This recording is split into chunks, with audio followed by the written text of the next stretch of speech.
Hello student, রীতি ক্লাসরুমে তোমাদের সবাইকে স্বাগত। আজকে তোমাদেরকে দেখাবো তৃতীয় শ্রেণীর দ্বিতীয় পর্যায়ক্রমিক মূল্যায়ন 2024 সালের রায়োমার্টিন প্রশ্নবিচিত্রা থেকে পরিবেশ বিষয়ের মডেল কোশ্চেন নাম্বার 7 ও 8 নম্বর যে সেটটি আছে আজকে তারই সমাধান করে দেব। চলো আর দেরি না করে এবার আমরা দেখে নিই। প্রথমেই বলেছে সঠিক বিকল্পটির নিচে দাগ দাও। কদাগে আছে আবল তাবল লিখেছেন, উত্তর হবে সুকুমার রায়। পরের প্রশ্ন, একজন রাজমিস্ত্রি কন্ডিক হাতে নিয়ে ইট গাঁথেন।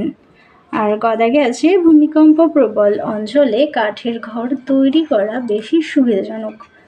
গদাগে হবে আমাদের উলের পোশাক পরা উচিত শীতকালে।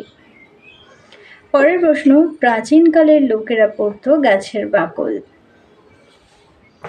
এবার চলে যাই 2 দাগের শূন্যস্থান পূরণ করো।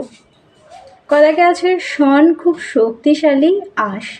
খদাগে আছে আগে মানুষ মৃত পশুর হাড় ব্যবহার করত হাতিয়ার হিসেবে।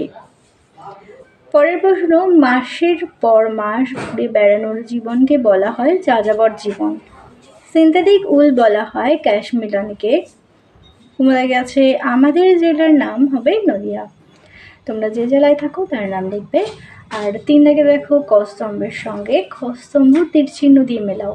ডাক্তার হবে অ্যাপ্রন, সিনথেটিক উল হবে খনিজ তেল। টুনটুনির বই হবে উপেন্দ্র কিশোর রায়চৌধুরী। খদ্দর হবে তুলা।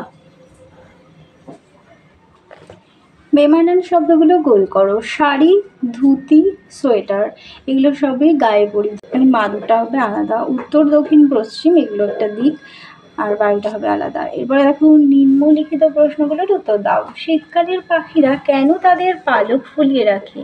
শীত থেকে বাঁচার জন্য তাদের পালক ফুলিয়ে রাখে। প্রাচীনকালের লোকেরা কিভাবে তাঁবু তৈরি করতো? পশুর চামড়া দিয়ে। আর আমাদের রাজ্যের নাম কি? পশ্চিমবঙ্গ। গুপি গাইন বাঘা বাইন চলচ্চিত্রটি কে তৈরি করেন? উত্তর হবে সত্যজিৎ রায়। চলে যাই 8 নম্বর মডেল সেটে। সঠিক উত্তরের পাশে টিক চিহ্ন দাও। খেলোয়াড়দের পোশাককে বলে জার্সি। মাটির জিনিস তৈরি করেন কুম্ভকার। গভীর খাদ দেখা যায় পাহাড়ি অঞ্চলে। ভিজে জামা কাপড় তাড়াতাড়ি শুকনো হয় গ্রীষ্মকালে। ফাঁকা স্থানে সঠিক শব্দ বসিয়ে শূন্যস্থান পূরণ করো। নার্সদের পোশাকের রং ধবধবে সাদা শাড়ি বা ছোট স্কার্ট। শাখা ফেরি হলো একটি লুপ্ত জীবিকা। শীতকালে পাখিরা শীতকালে পালক ফুলিয়ে রাখে শীত কমানোর জন্য। পাহাড়ি অঞ্চলে কাঠ দিয়ে বাড়ির দেয়াল তৈরি করা হয়। বেমানান শব্দটি তলায় দাগ দাও।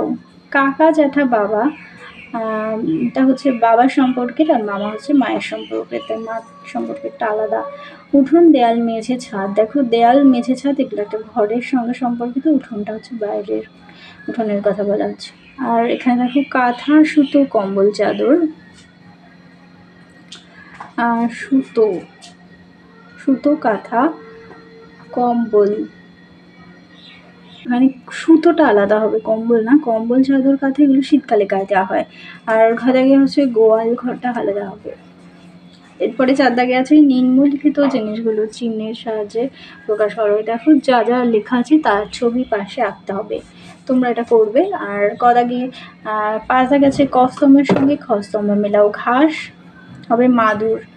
আর জীবিকা হবে ব্যবসা। সুকুমার রায় হবে আবল তাবল। ডাকঘর হবে ঠিকানা। 6 দাগে দেখো সিনথেটিক উল কি থেকে তৈরি হয়? তো হবে খনিজ তেল। আদিম মানুষ কোথায় বাস করতো? বনে জঙ্গলে গুহার মধ্যে। যাযাবর কাদের বলা হয়? যারা এক জায়গা থেকে আরেক জায়গায় ঘুরে বেড়ায়, যাদের কোনো বাসস্থান থাকে না। খাবারের চাহিদায় এবং জীবিকা নির্বাহের তাগিদে এক স্থান থেকে আরেক স্থানে ঘুরে বেড়ায়, তাদেরকে যাযাবর বলে। মৌমাছি কোথায় বাস করে? মৌচাকে। আর যেখানে বেশি ভূমিকম্প হয় সেখানের বাড়ি কি দিয়ে তৈরি? কাঠ দিয়ে। পিনকোড আসলে কি? পোস্ট অফিসের নম্বর। এরপর টিকা আছে পরিবারের শাখা প্রশাখার মানচিত্র। বাবা মা, ভাই বোন, কাকা কাকি, দাদা দিদি, ঠাকুমা ঠাকুরদাদা নিয়ে একত্রে বসবাস করাকেই পরিবার বলে।